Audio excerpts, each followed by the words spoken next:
Good morning, everybody, and welcome to the Recovery Classroom. My name is Drew. I am an alcoholic, and today I'm a recovering alcoholic, and I cannot be any more grateful.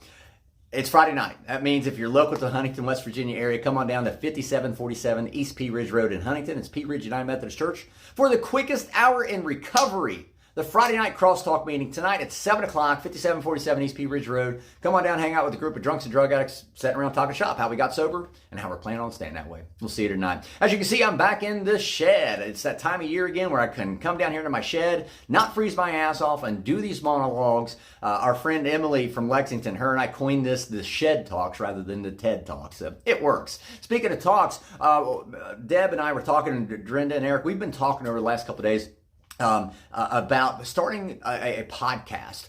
Basically, think of it as a really small meeting with just a handful of us in a discussion forum, talking, having a meeting, but recording it and putting it out there. For those of you that may be looking for meetings, but you just can't find a time or scheduling conflicts or whatever, you can hang out and listen in to one of our crosstalk meetings and how we conduct the meeting and the topics that we talk about. I think having that dialogue, that honest and open dialogue, is what makes the crosstalk program work. And that's what I wanted to talk about today. Over the last couple weeks, there's been this one topic that has been coming up time and again. Eric and I were sitting around a couple weeks ago, and we were just talking as before a meeting, and he brought us up, and I was like, we started talking about it.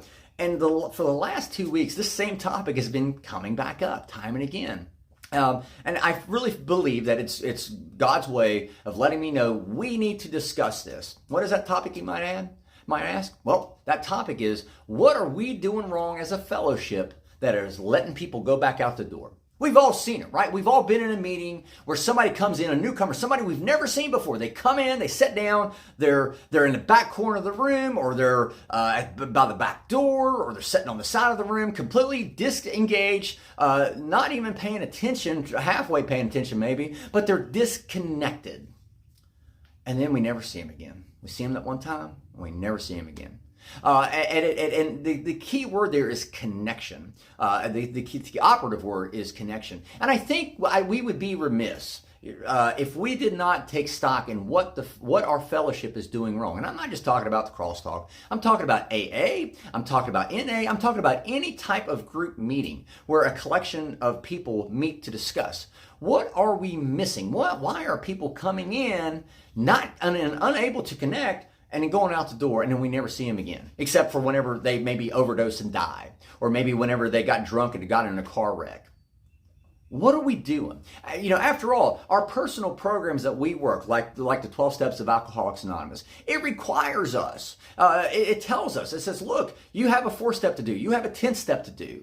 So if we're doing that individually, should we not also be doing the same as a group, as a fellowship? Should we not be taking that stock? And a great example is last night I went to a baseball game. Imagine that. And it was raining on and off, and me and my friends were up in the press box, and we're trying to stay out of the rain, but we're trying to watch the game and pay attention as it's going on. And it was a hell of a game. It was a come from behind win for our team. It was excited. And I tend to get a little excited at these ball games. So here I am up in the press box cheering on our team. I'm getting fired up. I'm yelling. I'm listening to the umpire making calls. I'm going, I don't agree with that. And having a hell of a good time because it was a hell of a great game. And yes, our team won. And then this morning I got up really early and I texted the coach. And I told the coach, I own that.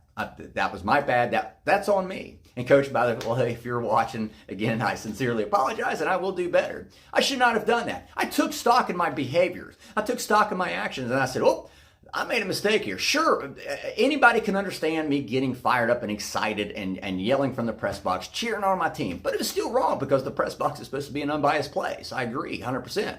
But I still took stock and I still offered to correct my mistake. Should we not be doing that as a fellowship to the newcomer who comes in and goes back out, we never see him again? I agree. That newcomer who comes in and is just disconnected, the question is, we have to ask ourselves, why are they disconnected? Sure, 100%, absolutely. There are people who are just not ready to quit.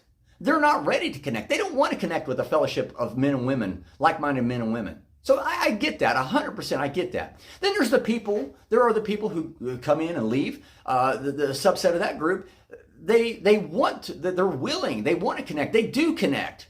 but they don't stay connected long enough, and they go back out too soon. They try to go back into their old ways, their old habits, their old locations.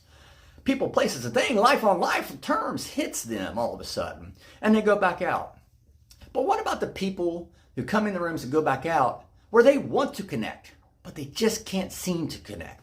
What are we doing wrong as a fellowship? What are we missing? And these are going to be some of the topics that I'm going to be discussing over the next several monologues that I do on here. And I can't even tell you how many more I'm going to be taking up. But I think it's a conversation worthwhile because I think it's important that we not only hold ourselves accountable, but the groups and the fellowships that we are in, we need to make sure the fellowship is being held accountable, is holding itself accountable. And we can't do that if we don't stop and take stock and make sure that every single person that's coming into the room, they at least have an opportunity to connect. Again, I'm talking about a very small subset of people. The people who come in, they want to connect, but they just can't. What is stopping them from connecting to the fellowship? That's going to be the topic of the next several monologues that I do on here. With that being said, I'm out of time for today. We'll let you guys go. Thank you guys for letting me come in and share 5 to 10 minutes of your day with you.